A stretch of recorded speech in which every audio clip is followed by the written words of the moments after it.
कोणती चूक झाली र म्हणून तू आमची परीक्षा घ्यायला लागलास.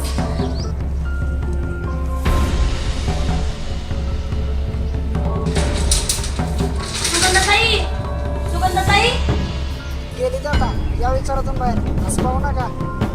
काय झालं इतकं? तू राहता प्लीज आणि तू आराम करतोय. जुन्या आठवणीच्या जखमावरचं टोकं काढलं तर जखम वाढतीच बघा. डॉक्टर साहेब तर पैसे पाहिजे होतो. पण तुम्ही शेवटी माझ्या पदरात करा शकता की सगळ्यांकडे हात पसरले, सगळ्यांकडे मदत मागली, तुम्हीच मदतीला आले. राम राम राम पैसे लोक दिला ते देव काय करणार आहे? तुमच्याशिवाय कोण बी नाही मला आवड. काय झालं गं? काय आलं पैसे आम्हाला? कोण आणलाय तुमच्याकडे? मला माहित आहे साहेब तुमचा स्वभाव. देईल ते तुमचे पैसे. चालत पण पैसे दमादमाला मिळतील बरं. पण काल रात्री बंड्याचा वाढदिवस झाला आणि सगळे पैसे खर्च झाले. आता खिशात एक नवा पैसा आहे ना.